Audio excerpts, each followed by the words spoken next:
Lux presents Hollywood.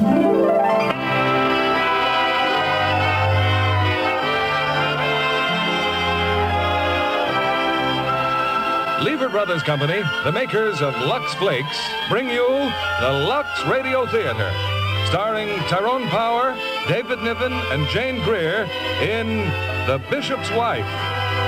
Ladies and gentlemen, your producer, Mr. William Keeley.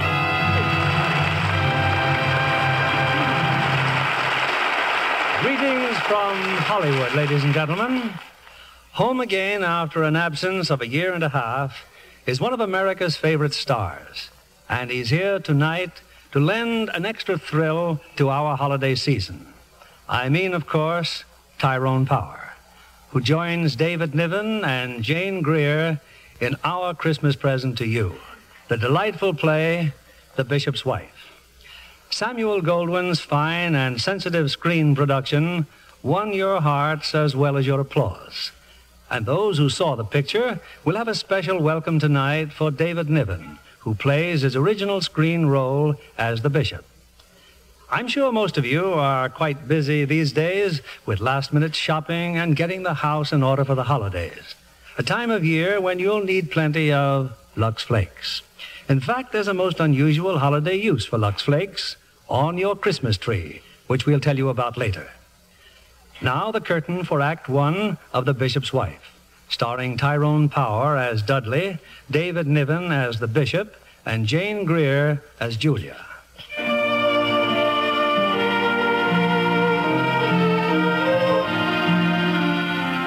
It's a late afternoon in December. In a rather shabby section of a large city, two old friends have an unexpected meeting. Julia, what a wonderful surprise, my dear, beautiful Julia. Professor Wutheridge, but what are you doing here? I'm about to negotiate the purchase of a Christmas tree. I didn't know you celebrated Christmas. I thought you had no religion. No, I don't, but I like a Christmas tree. Reminds me of my childhood. Can you imagine me ever having been a child? Tell me, how's Henry? Oh, he's well, I suppose, but so tired and worried. You're raising money for the new cathedral, huh? Slow work, Professor. And you, how's your book coming? Oh, splendidly. Greatest history of Rome since Gibbons. Oh, I wish it weren't so late. The cathedral committee's meeting with Henry. I really should be there. Well, one of these days we'll have time for a nice talk again. Oh, here, for Henry's cathedral fund. This coin? It has very little value, I'm afraid. Just an old Roman coin. I picked it up years ago in Italy. Oh, it's a wonderful contribution. Nonsense. Might be called the widow's mite, only I'm not a widow. Julia, what's the matter? Nothing. Oh, if Henry and I could only spend Christmas back here, where we were so happy. With you, with all our old friends. No. Oh, I'm sorry. It was really very childish of me. Goodbye, Professor. Goodbye, Julia. Why, Professor, how good to see you again. Who are you? And how well you look after all these years. Well, don't you remember me? Let's see. It wasn't Vienna, was it? Vienna. Beautiful old Vienna. When I was lecturing on Roman history. And what splendid lectures they were. And what a one you were with the ladies. I fancy you remembering that. I've been standing on the corner watching you, Professor. You and Julia. You know Julia? In a way, yes. Poor girl. She's unhappy? Yes. When were you in Vienna? Oh, many times. I'm interested in Julia, Professor, and Henry. What seems to be their trouble? Oh, no special trouble, I imagine. Henry's a bishop now, Oh, yes, that used to be his church over there. St. Timothy's. Perishing from neglect. It's such a nice little church. Well, delighted to have seen you again, Professor. Strange. Unless I've completely lost my memory, I've never seen that fellow before in my life.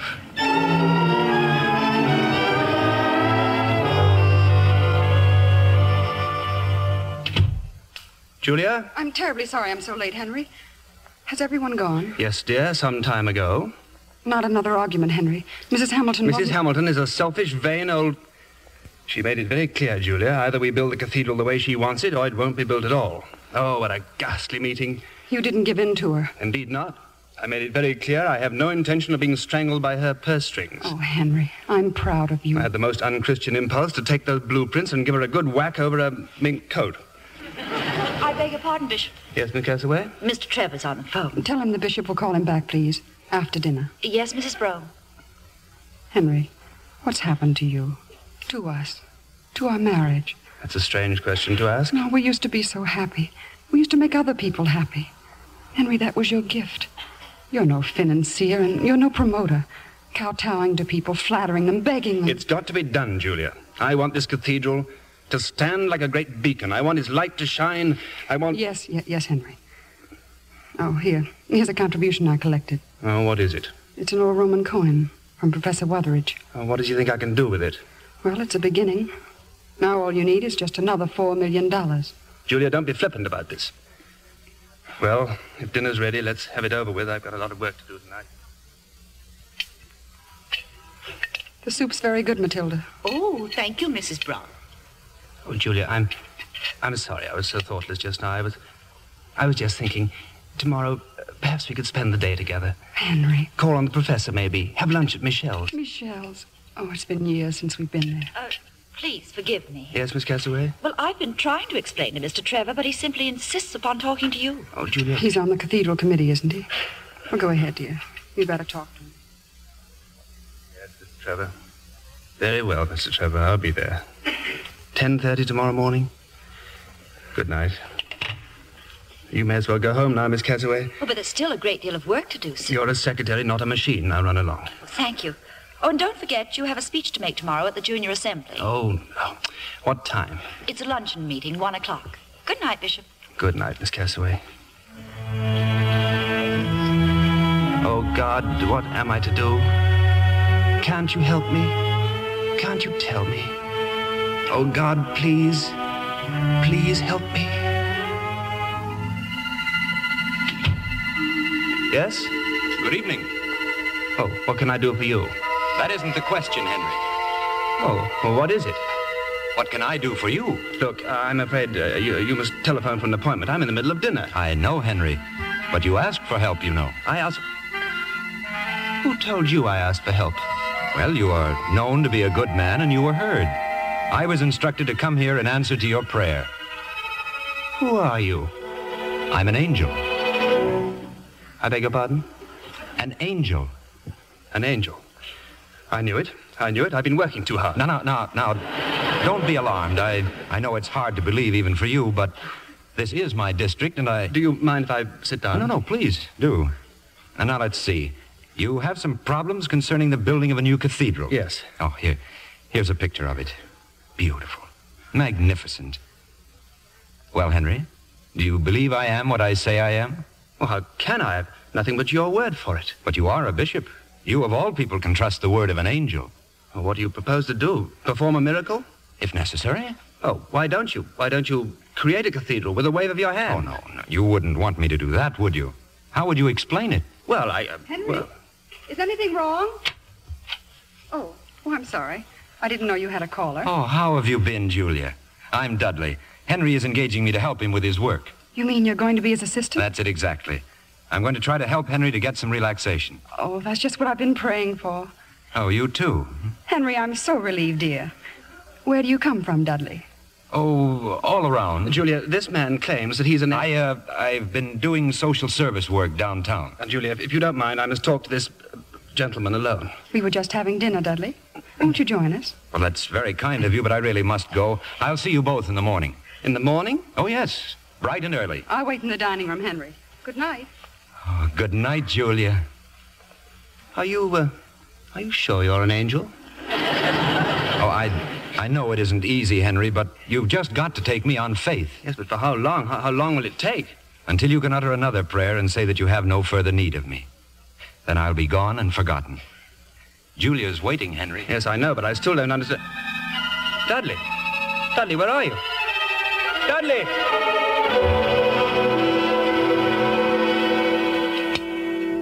What's wrong, Henry? You look so pale. Do I? Sit down, dear. Henry, what's the rest of Dudley's name? I don't know. Why, Henry, you're trembling. I'm not surprised. A lesser man would quiver. Well, you'll feel better after you've eaten. Matilda's baked your favorite dessert, dear. Angel food cake. Henry, what is it?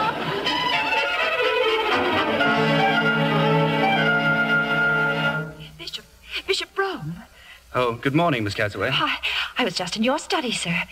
There's a man in there. He says he's your new assistant. Oh, then he did come back. He says we're going to be working together. Yes, it doesn't seem much I can do about it. Well, run along to the office, Miss Catsaway. I'll go in and see him. Yes, sir. Well, here I am, Henry. Completely at your service. Now, it may interest you to know I didn't sleep 20 minutes last night. I don't mind adding I'm in a highly nervous condition. Oh, well, then the first thing we'll have to... Oh, good morning, Julia. Good morning, Dudley. It's a lovely day. Lovely. Henry and I are going out together. Oh, Julia, I'm terribly sorry, but we can't. I've got to see Mr. Trevor at 10:30, and after that there's the junior assembly. But you promised, Henry. Yes, I know I did. Well, Dudley could represent you at those meetings, couldn't he? Could I? Well, that's out of the question. They expect me. It would never do if I sent an assistant. Excuse us, Dudley. I want to speak to my wife. Oh, of course. In the hall, dear. Julia, you see, the trouble is... Well, that man in there... Oh, I can't explain. You needn't try, Henry. Oh, but you mustn't think... This is the way it is. This is the way it always will be. Well, I'll tell Matilda she can have the day off for Christmas shopping. I'll take care of Debbie. I'll see you at dinner, Henry. What are you doing, Dudley? I'm just looking through your files, Henry. Well, I see that Mrs. Hamilton has pledged $1 million to the Cathedral Fund, but she hasn't sent her check. Well, never mind that file. That's work for a bookkeeper, not work for a bookkeeper. Well, so you're beginning to believe in me. I don't know who you are. I don't know where you came from or who sent you. I only wish you'd make haste. Because the cathedral must be built? And obviously that's the most important thing. Or because Julia must be happy. It's going to be difficult to help you, Henry, unless I'm sure of what it is that you really want. Yes, well, I'm afraid you'll have to excuse me. Mr. Trevor likes punctuality. Well, run along, Henry. This file's in an awful mess. I think I'll reorganize it. I still think you're wasting your time on unimportant details. Oh, nothing's unimportant, Henry. Remember, we're interested in even the lowliest sparrow. Bringing in the sheaves, bringing in the sheaves. Oh, hello, Debbie. Well, come in. How did you do that just now? All those cards in Daddy's file? You just waved your hand and they all jumped out of the box and jumped in again. Oh, that. Well, it's just my system of rearranging card files. Do it again. Some other time, You're Dudley, aren't you? Mommy told me. Mommy says you're very nice. Well, that's extremely kind of Mommy. She said that maybe with you here, maybe we'll get to see Daddy once in a while. Yes, maybe we will. Debbie, that'll be enough out of you, dear. Come along. Yes, Mommy. Oh, so you're going out, To the park. I'm going to play in the snow. Goodbye, Dudley. Goodbye, Debbie. Have a good time.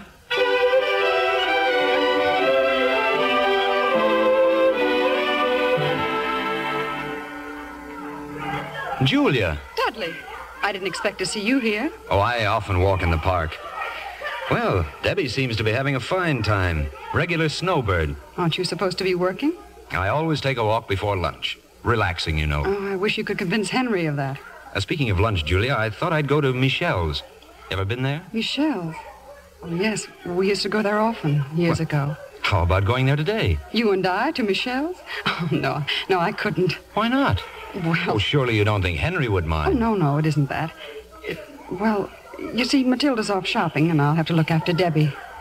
Oh, yes. Yes, But here's Matilda now. Hello, Mrs. Brome. Matilda. I just thought, Mrs. Brome, that if you wish, I'll take Debbie home. But, Matilda, you're shopping. Oh, I finished it. I finished it so quick. It was just like a miracle. Oh, you don't say. I thought Debbie might like to go home and make Christmas cookies. Oh, I'm sure she'd love to, but... Well, then, Mrs. Brome, I'll just go and get her.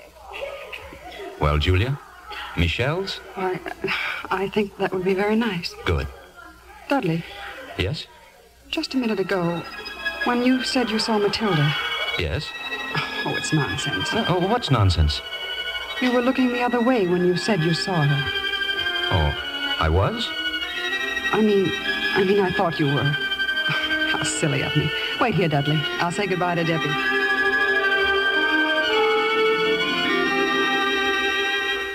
Julia, I'm home, Julia. Why, Bishop, I thought you were out for lunch. Well, I canceled my appointment, Matilda. Are Mrs. Brome and Debbie here? Well, Debbie's upstairs, sir, but Mrs. went out to lunch with Mr. Dudley. Oh, well, she said... With Dudley? Why, yes, sir. I thought you knew, sir. Oh, yes, of course. Oh, dear.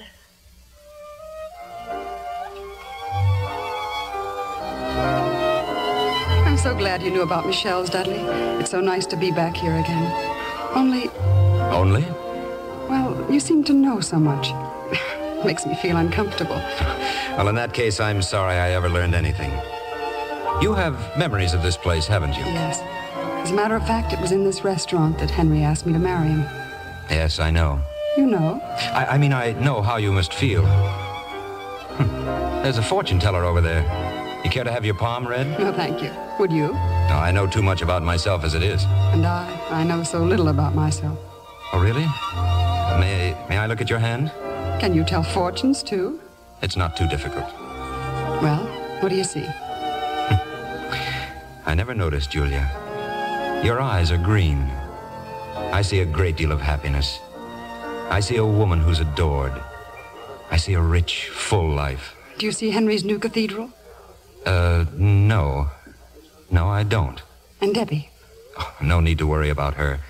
She'll be like you, Julia. She'll have youth and beauty, no matter how old she lives to be. I wish I could believe you. You may. You haven't looked at my hand once. I simply don't know what to think of you, Dudley. Whether you're serious... Oh, no. Well? That table over there. No, don't look. 3 ladies, all on the cathedral committee. They're simply glaring at me. Well? They saw you holding my hand. My hand. Oh. Well, then if you'll excuse me, I'd better do something about it, hadn't I?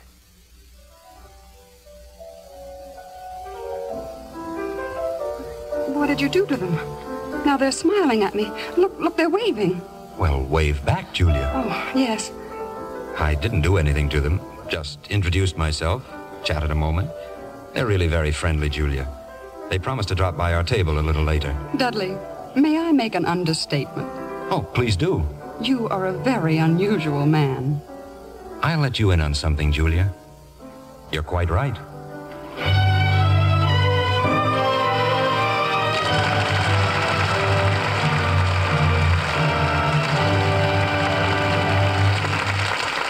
Before our stars return with Act 2 of The Bishop's Wife, here's Libby Collins, our Hollywood reporter. John, I have wonderful news for movie fans.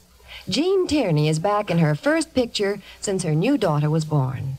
20th Century Fox gave her the lead in Whirlpool, a top-notch thriller. There are a kleptomaniac, a hypnotist, blackmail, and a murder charge in it. Well, sounds like a real spine-tingler. Oh, it is. And Jean is wonderful as a wealthy young wife who rebels at living within her husband's income. Who is the lucky man? Richard Conte. But he says he feels a lot safer in man-to-man combat than he does in a love scene. Jean is dynamite on the screen. And a wonderful wife and mother at home. Between takes for Whirlpool, she often sewed or knitted for her 2 little daughters. She loves detailed handwork. And naturally, when she puts so much time and work into the children's things, she insists they get gentle care. Lux Flakes are a standby in her household. That's true of thousands of homes where there are babies and young children. Well, it's especially important to keep their tiny cottons and knitted woolies soft and unshrunken, so they can't chafe or bind. Tiny diamonds of Lux burst into suds so fast, make such rich suds, baby things come out sweet and fresh in a jiffy. And Lux Flakes are so gentle, they keep delicate baby pastels lovely looking up to 3 times as long. It's a shame to let wrong washing methods spoil baby things. Actual washing tests show that colors stay fresh-looking up to 3 times as long with Lux Flakes care. There's no safer care for baby things than gentle Lux Flakes. We return you now to William Keighley. Act 2 of The Bishop's Wife, starring Tyrone Power as Dudley, David Niven as the Bishop, and Jane Greer as Julia.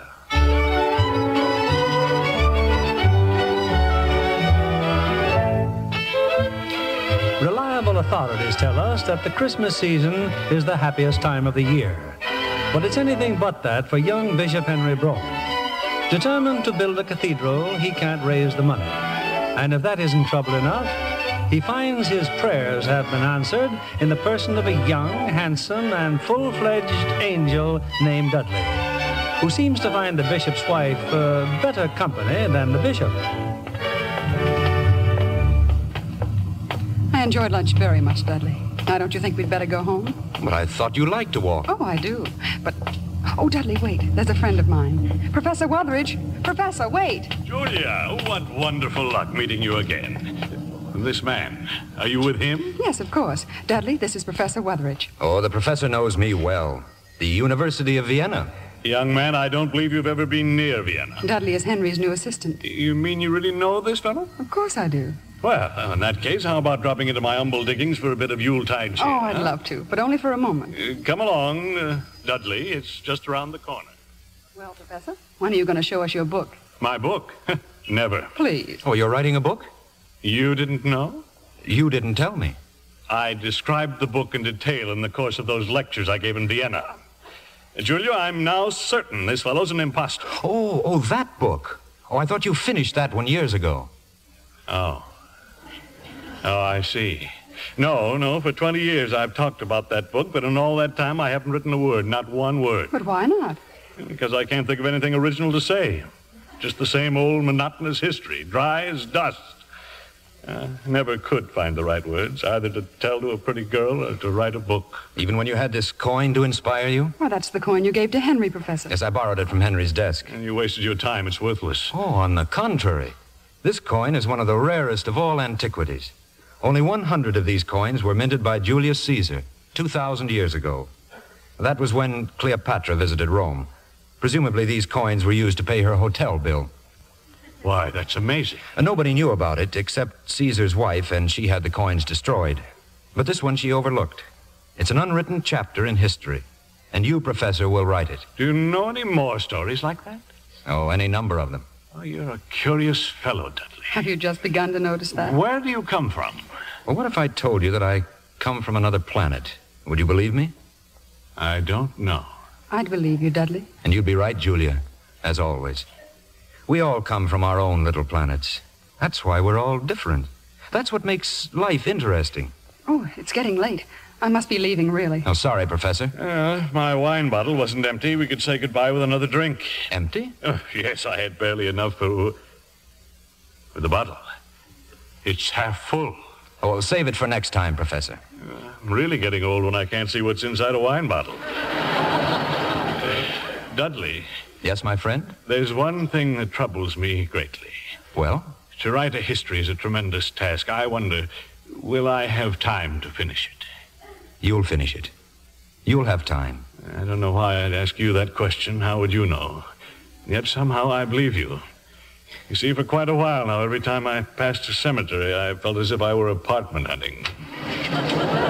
Goodbye, Professor. Come and see us, please. I will. Goodbye, and God bless you both. I'll pass that recommendation along. Thank you, Professor.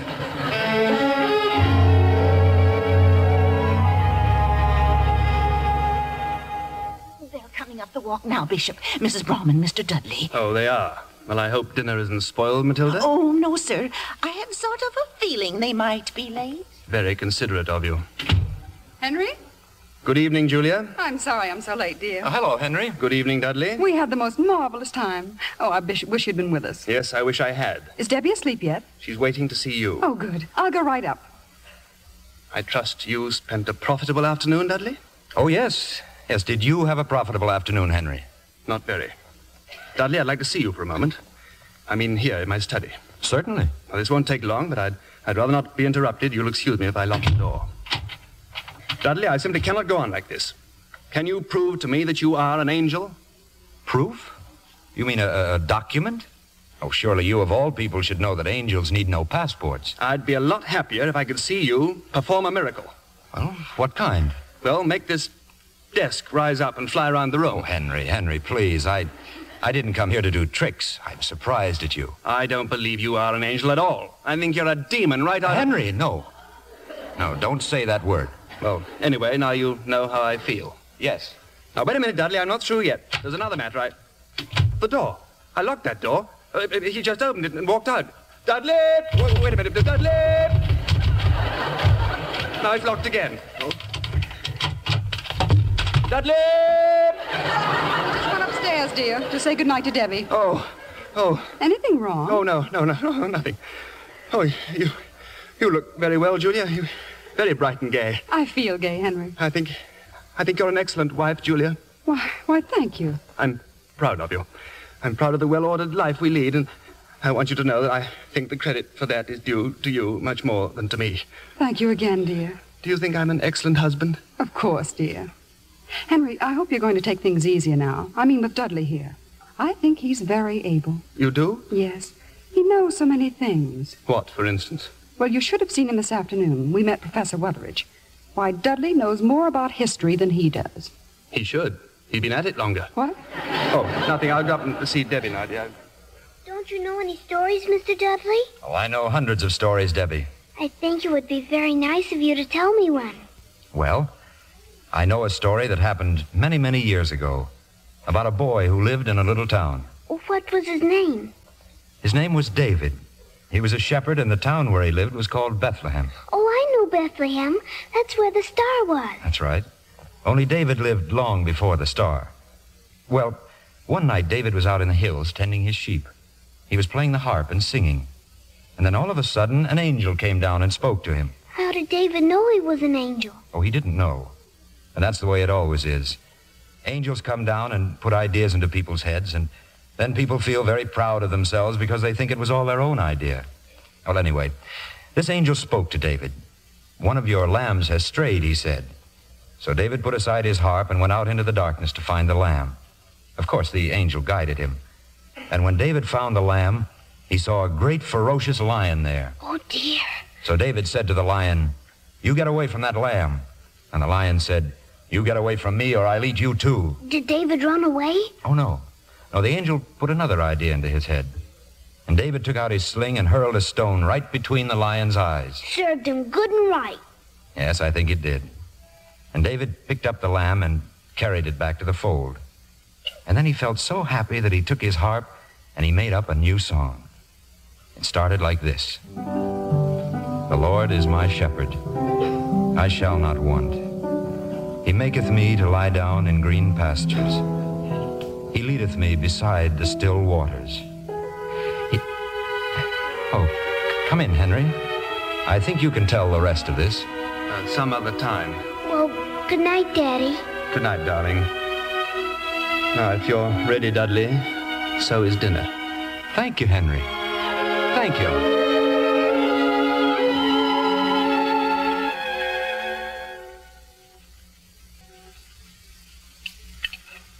So right after dinner, Henry, we'll get a taxi and go down to St. Timothy's. St. Timothy's? Tonight? Of course, dear. The choir's rehearsing for the benefit. Henry, we promised Mr. Miller we'd... Oh, Julia, I telephoned Mrs. Hamilton this afternoon. Henry... I apologized to her for some of the things I'd said. I had to, and she said I might call on her tonight. But the rehearsal's just for you. $1 million for Mrs. Hamilton, dear, is far more important. Besides, Mr. Miller will be delighted to see you. You're his bishop, Henry. And besides, I just don't like going alone. Oh, my evening seems quite free, Henry. Oh, no, definitely not. You've done enough already. Well, I was about to suggest that I see Mrs. Hamilton and you take Julia to St. Timothy's. You and Mrs. Hamilton? Oh, no. Well, it's just a suggestion. Dudley, would you mind very much going with me? Julia! Yes, Henry? Well? I think that might be a very good solution. Thank you, Dudley. You're welcome, Henry.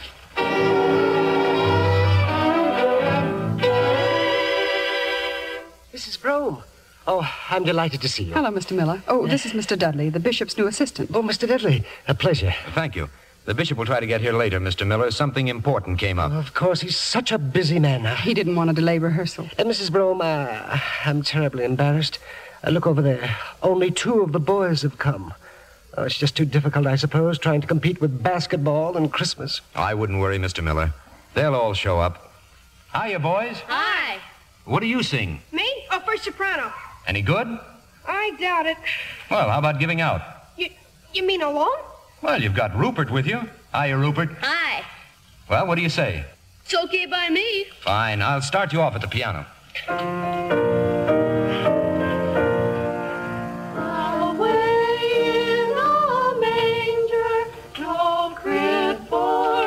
Mrs. Brome, look. Here come some of the other boys. Why, yes. Maybe basketball isn't so important after all. The stars in the sky looking down. You can be proud of them, Mr. Miller. They sing beautifully. They've never sung so well. Never. And look, they're all here now. I don't understand. Oh, if Henry could hear this. Like angels. Better, believe me. Baby wakes, but little Lord Jesus knows. I'm so relieved, Bishop Rome. You needn't make any further apologies. Oh, thank you, Mrs. Hamilton. And in view of your generosity, the George B. Hamilton Memorial Chapel shall be located wherever you specify in the new cathedral. Well, now we're getting somewhere, aren't we? Oh, there's another matter. That window depicting St. George and the dragon. Yes? I should very much like the countenance of St. George to resemble my late husband. Oh. Who do you see as the dragon? Oh, any dragon. Thank you. Well, now that we're in such complete accord, would you mind very much if we postponed the details?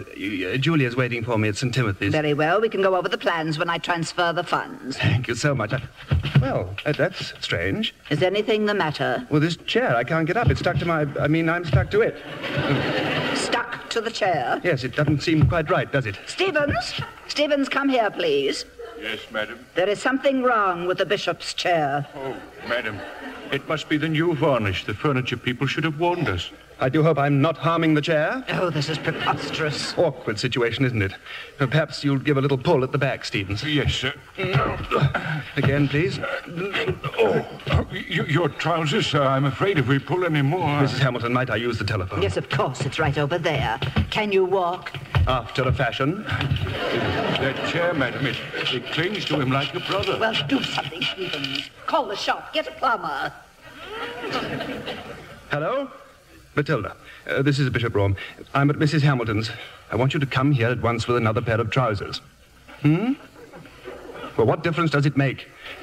Just bring me another pair of trousers. Thank you. Oh, I'm so sorry this has happened. Oh, if I could only get in touch with Julia or Dudley. Dudley! This is all his doing. Dudley! No, Bishop, don't be nervous. Have a chair, Bishop. I have a chair.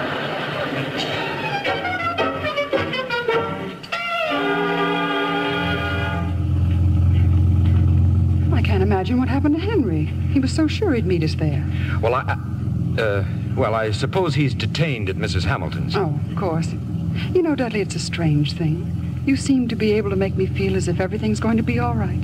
Everything could be all right for everyone, Julia, if people would only learn to behave like human beings. It's a lovely night, isn't it?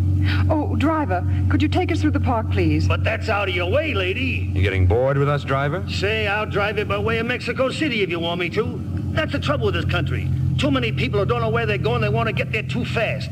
I'd call you two very unusual people. Oh, thank you. You're very perceptive. You know your destination, but you're in no hurry to get there. And you're not reluctant to invest an extra 4 bits for a detour with Mother Nature. Get ready yourself. Watch where you're going. Oh, that was really a close one. Holy smoke. Did you see the way I missed that truck? Like a miracle. Yes, I know, but just don't overplay your hand. Hey, look, they're ice skating over there. Oh, so they are. Julia, we're going ice skating. Oh, no, we mustn't. It's too late. We couldn't. Do you really think we could? You can stop here, driver. We're going ice skating. Oh, and you too.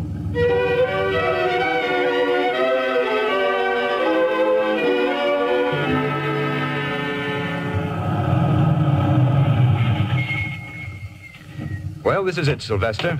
What do I owe you? Not a cent, my friend. Want to know why? Because you and the little lady here have restored my faith in human nature. Well, good night, Dudley. Good night, Julia. Good night, Sylvester. Sylvester is a noble soul. His children and his children's children will rise up and call him blessed. Oh, this has been the most wonderful evening I've had in years. It's the most wonderful evening I've had in centuries. You're a beautiful skater, Julia. In fact, you're beautiful. Well, you've come home. Oh, hello, Henry. Henry, what happened to you? I thought you were going to meet us at St. Timothy's. What happened to you? It's almost 10 o'clock. You'll never guess, Henry. We've been ice skating. Ice skating? Yes. You should have seen Dudley. He's marvelous, Henry. Oh, and those boys at St. Timothy's. The way they sang. It was simply heavenly. I'm sure it was. Did you have a successful meeting with Mrs. Hamilton? Quite satisfactory, thank you. Good. I'll be right down, Henry. Dudley? Yes, Henry? Whatever went on in these last few hours, there's one thing I'm sure of. Julia is absolutely blameless. Oh, of course she is. But you deliberately stopped me from joining you by the seat of my pants. Henry, if you had sent me to represent you with Mrs. Hamilton, I would have gone. But you didn't, so I represented you with your wife. Oh, is that part of the normal duties of an angel? Well, sometimes, Henry, angels must rush in where fools fear to tread. I haven't the faintest idea what that means, and I don't want it explained to me. In any event, you can go now, Dudley. I have solved my problem. Mrs. Hamilton is giving the money for the cathedral. But that was a foregone conclusion, providing you were willing to make a slight sacrifice of your principles. Now, don't you think it's worth it for this glorious edifice? I'm not so sure of its glory at a time like this. Oh, you're not? Now, these are rather lean years for the world, Henry. So many people need food, so many need shelter. That big roof could make so many little roofs. I'm dealing with a materialistic, selfish woman. She wouldn't listen to talk like that. Did you try? You came here so that I could have a cathedral. Well, I've got a cathedral, and I want you to get out of my house and out of my life and away from Julia. Suppose you pray for that, Henry.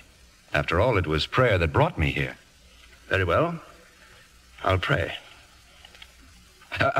Henry, I'm afraid that's no prayer. It was right from my heart. I want you to go. Julia doesn't. Julia, get out. Get out. Julia is about to come down those stairs. Don't let her see you like this, Henry. Try to calm yourself. Dudley? He's gone. Oh, Debbie's awake. She wants to say goodnight to him. I just told you Dudley is gone. But where? How should I know? But why did he leave so suddenly? Because I got rid of him. I told him to go away. I fired him. Why? Because he's incompetent. He's no good at his job, and I cannot stand the sight of him. Henry! Believe me, Juliet, I know what I am doing.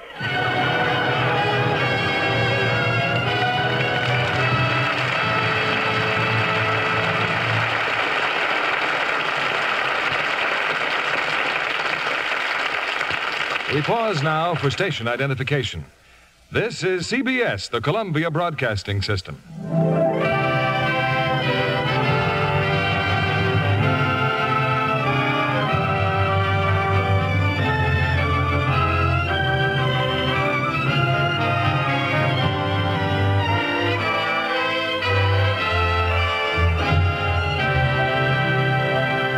After a brief intermission, our stars will return with Act 3 of The Bishop's Wife.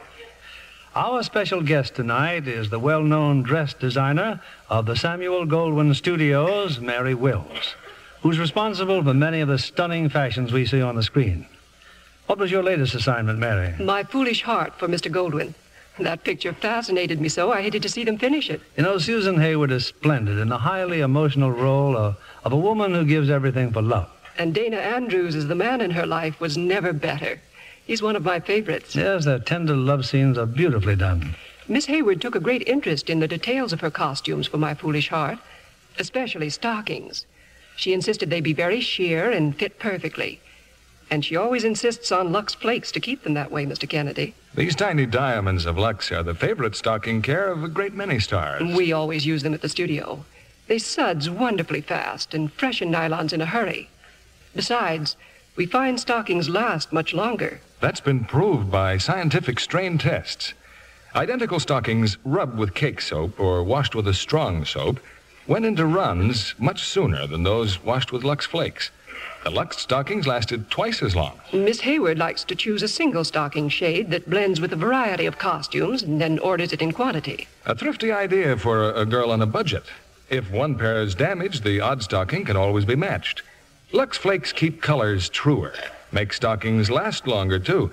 No wonder over 90% of the makers of stockings recommend Lux Flakes. Here's our producer, Mr. William Keeley. The curtain rises on the third act of The Bishop's Wife, starring Tyrone Power as Dudley, David Niven as the Bishop, and Jane Greer as Julia.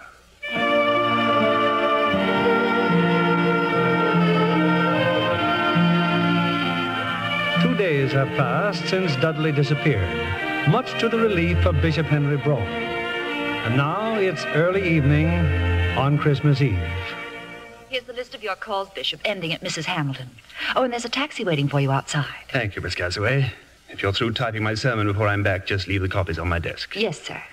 I'm sorry to keep you so late on Christmas Eve. Oh, it's all right, sir. Bishop Brown? Yes? There's still no word from Mr. Dudley. Miss Cassaway, I discharged Mr. Dudley. There's no reason at all to hear from him.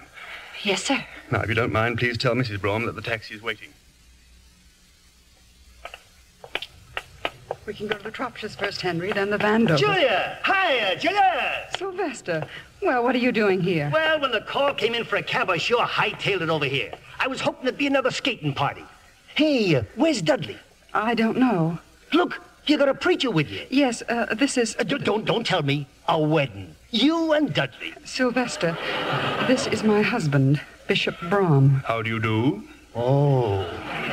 And now, if you don't mind, we'd like to go to North Maple Street by taxicab, Sylvester, not ice skates.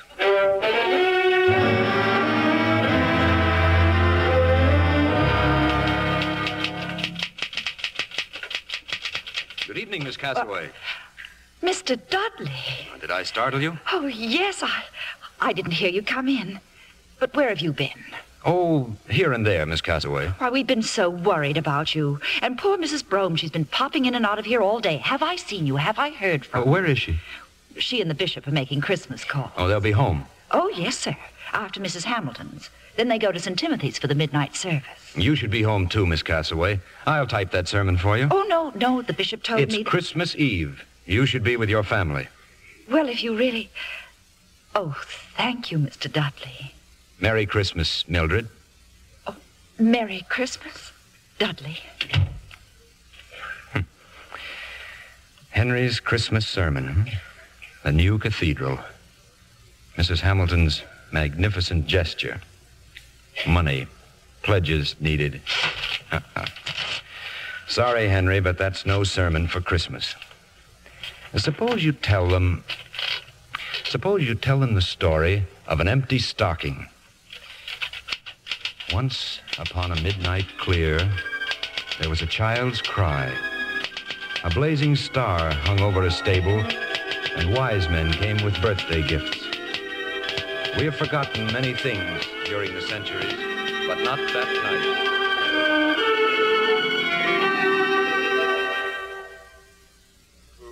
Say he's calling, sir. Oh, I'm Dudley Stevens, Bishop Brougham's new assistant.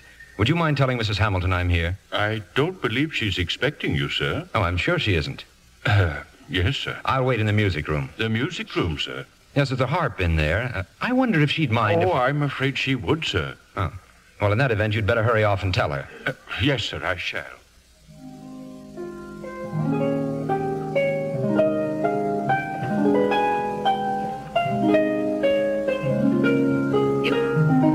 Who are you?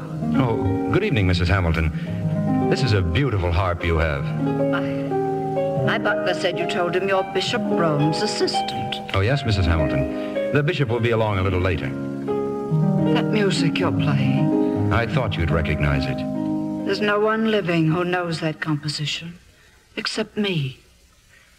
What a shame that Alan Cartwright died. That only you and I would know his music. Alan Cartwright died nearly 40 years ago. You couldn't have known him. I'm much older than you think.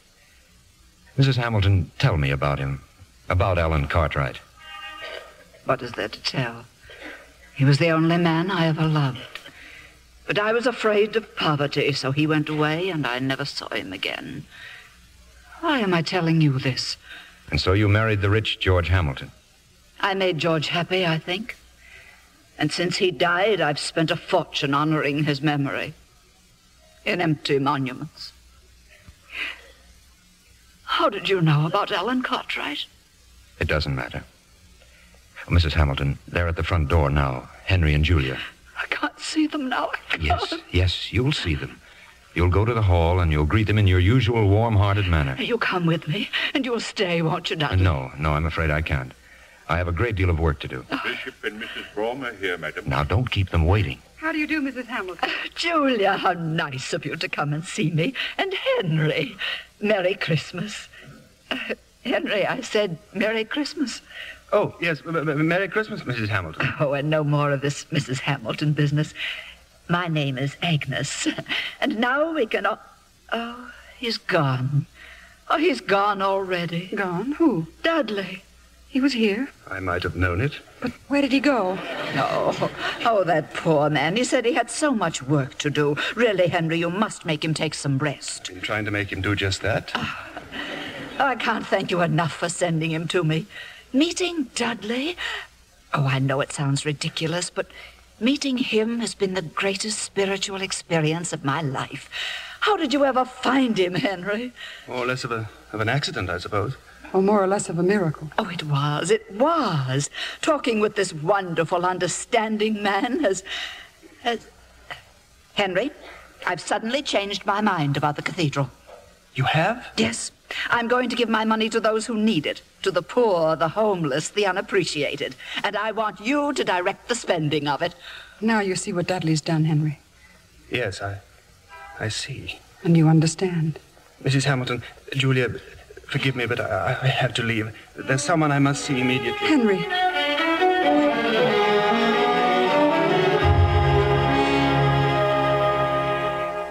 Henry, my dear fellow, sit down, sit down. Professor Weatheridge, I just had to see you. Yeah, I'm delighted. Here, Henry, here. A glass of sherry. No, thank you. Oh, but I insist. Henry, you see this bottle? Now watch. I filled 2 glasses. Behold, the bottle is still half full. And what's more, the sherry itself, it stimulates, it warms, it inspires. But no matter how much you drink, it never inebriates, and the contents never diminish. Always half full. Dudley's been here? Yes. And that bottle isn't all. He told me to look up some ancient texts in the library, which no living scholar has ever been able to decipher. I read them as if they were English. Let's face it, Henry. This Dudley fellow is not like the rest of us. He says he's an angel. An angel? That's funny. Nothing stopped me from saying it that time. Angel. He says he's an angel. From heaven? That I'm not so sure about. An angel. It's too bad. He's such a nice fellow. He's brought nothing but disaster to me. Oh, that's absurd. He and Julia were here the other day. She seemed happier than she'd been in years. He's made her despise me. Are you sure? That's why I've come to see you. Do you think it's all my own fault, Professor? Oh, you don't have to answer. I asked for this in more ways than one. I suppose that Dudley came to me just to confirm that I had already lost Julia's love. Well, if there's anything I can do, Henry... No, there's nothing anyone can do. Yeah, but there must be. You and Julia love each other. You always have. It's only partly true. I love Julia. Well, then why don't you fight for her? Fight? How can I fight against... But you have a tremendous advantage over him. Advantage over an angel? Precisely. He is an angel. Julia's a creature of earth. She's a woman, Henry, and you're a man. Yes. Yes, I am. Yeah, and if I were you, I'd get myself home. And... Home? That's where he'll be, waiting for Julia. Excuse me. Happy Christmas.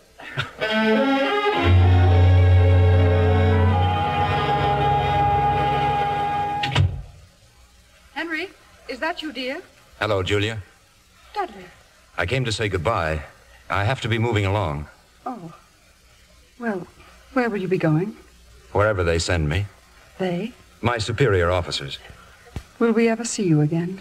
Well, they seldom send us twice to the same place, Julia. We might form attachments. I don't know what you're talking about. No, of course not. Julia, I don't want to leave. Why? Well, there are few people who know the secret of making heaven here on earth. And you are one of those rare people. You frighten me.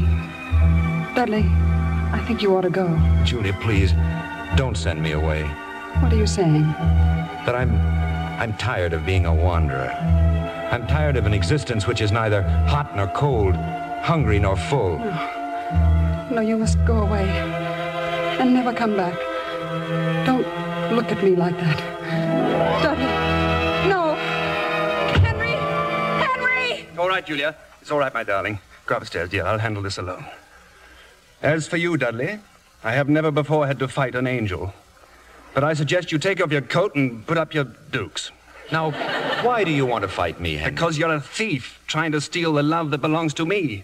Henry, do you realize that as an angel, I could quite possibly destroy you with a bolt of lightning? I don't care. Julia means more to me than my life. I'm not going to lose her. Then I have news for you. I'm going. I'll accept that as a fact when I see it happen. Oh, no, you won't. Because when I'm gone, You will never know that an angel visited this house. And Julia? What about her? There will be no memory with her either. Or with Debbie or the professor or anyone else. Oh, I don't trust you. You may, Henry, because your prayer's been answered. That's not true. I prayed for a cathedral. No, Henry. You prayed for guidance. And that's been given to you. I'm being paged. Just a minute, please.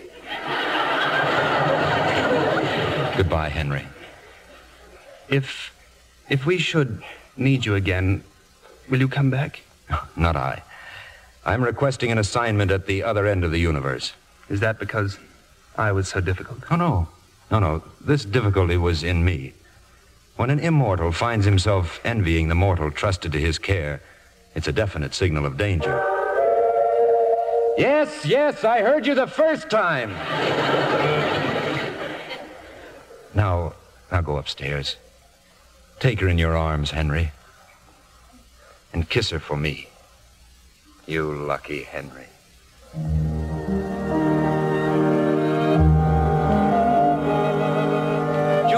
Julia? Why, darling? You'll wake Debbie. Are you all right? Well, yes, of course I am. Henry, did you get that for Debbie? Get what for Debbie? That little angel there on a bed. Why, no. I can't imagine where it came from. Henry, what is it? I don't know. I have the most inexplicable feeling of happiness. Why, so do I. Oh, Julia, I love you, Julia. I love you, Henry. Listen, the bells from St. Timothy's. It's almost midnight. You'll have to hurry. Oh, my sermon. It was all about the cathedral. It will never do now. Don't worry, dear. You'll think of something. Something even better. Merry Christmas, Henry. Merry Christmas, darling.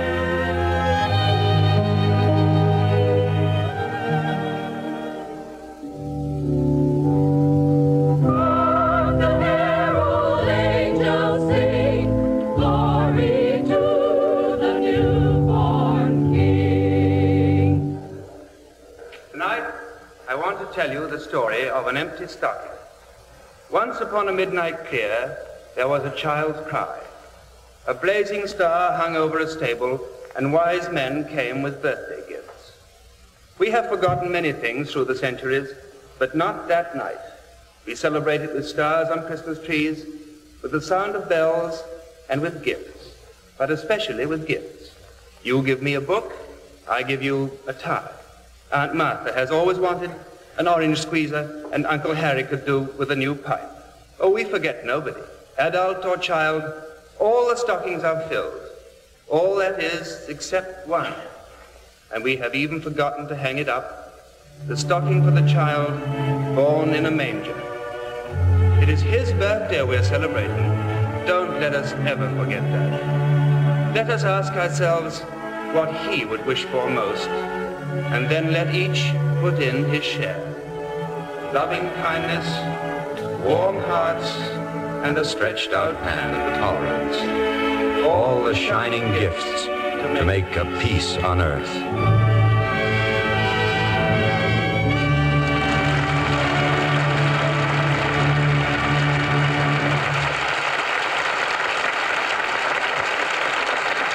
Our stars will return for their curtain calls in a moment. Libby, since you gave your prize recipe last week for making Christmas snow, we've been swamped with letters asking us to repeat it. Oh, well, I'm not a bit surprised, John. It's such a novel decoration for a Christmas tree. The branches look as if they were covered with freshly fallen snow. The kids especially have asked about it. You said it was easy. Oh, it is. They can do it without any help from grown-ups. Just add 2 cups of lukewarm water to a large box of Lux Flakes. Whip with an egg beater until it's the consistency of thick whipped cream. Then spread the mixture on the tree branches with your fingertips. It dries in about an hour. And it lasts as long as the tree. When it's dry, add your lights and ornaments as usual. You can use fewer ornaments, though, because Lux Christmas Snow is a decoration in itself, and so inexpensive. Lux Flakes is another fine product of Lever Brothers. Better order some extra boxes of Lux Flakes tomorrow. You'll want to try Christmas snow on your table centerpieces, too, and on holly wreaths around the house. Your dealer has printed directions for making Lux Christmas snow. Remember, just 2 cups of water to 1 large box of Lux Flakes. Now, here's Mr. Keeley with our stars. Our most sincere thanks are due our stars for the joy they brought to this audience tonight. And here they are, Tyrone Power, David Niven, and Jane Greer.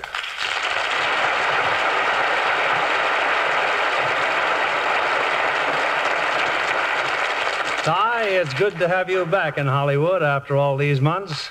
Well, I'll try this again, once more. Until you've been away a year and a half, you never know how good home looks. You know, I was just figuring up the other day. In the last 4 years, I've only been here 10 months. Well, I guess you're ready to settle down. Well, for a few days, David. And then Linda and I are going down to Mexico City to spend New Year's with her family. You travel as much in real life as in The Prince of Foxes. 20th century foxes, that is. Nice to know you haven't changed a bit, David. Well, Ty, you certainly had an exciting role in the picture, and your performance merits our congratulations. And this would be a good time to congratulate Jane on the recent arrival in her family. 2 boys must be a houseful, Jane. Oh, 2 aren't nearly enough. But I will say the Lux Flakes consumption is running rather high. Well, we certainly can help you out there. There's some in the wings for all of you to take home. We appreciate it, Bill. Now, what about next week's play? It's a gay musical, David. The Warner Brothers hit, My Dream Is Yours. And the stars will be June Haver and Jack Carson. My Dream Is Yours is a delightful love story full of sparkling songs in just the right mood to top off the Christmas season. That's a wonderful holiday play. Well, good night. Good night. Good night.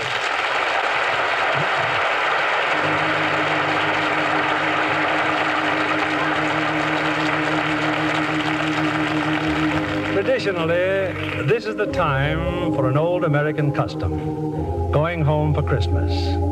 It's a time of joyful reunion, a time to strengthen the ties that bind each family together. And in the family is our only hope for the future. For from deep in our hearts and our homes must come the fulfillment of the age-old promise of Christmas, the promise of peace on earth and goodwill among men, all men.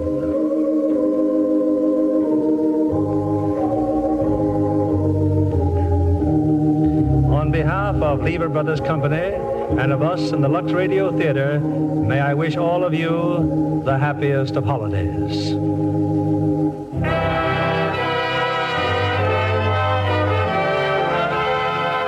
And we invite you all to join us again next Monday evening when the Lux Radio Theater presents Jack Carson and June Haver in My Dream Is Yours.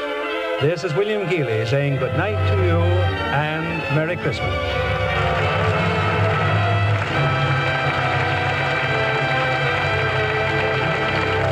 David Niven will soon be seen in the Alexander Korda production, The Elusive Pimpernel. Jane Greer appeared through the courtesy of RKO, producers of Holiday Affair, starring Robert Mitchum and Janet Leigh. Heard in tonight's cast were Willard Waterman as Professor, Eleanor Audley as Mrs. Hamilton, Frances Robinson as Miss Cassaway, and Bill Johnstone, Gilbert Barnett, Philip Teed, Noreen Gamil, Ann Whitfield, Howard McNear, Eddie Marr, and Alan Reed Jr. Our play was adapted by S.H. Barnett, and our music was directed by Louis Silvers. This is your announcer, John Milton Kennedy, reminding you to join us again next Monday night to hear My Dream Is Yours, starring June Haver and Jack Carson. Screen stars are thrilled with the new bath-size Lux toilet soap. It's so luxurious, they say, leaves such a lovely clinging fragrance on the skin. Try this big satin smooth bath cake 9 out of 10 screen stars use. Enjoy its rich creamy lather, abundant even in hard water.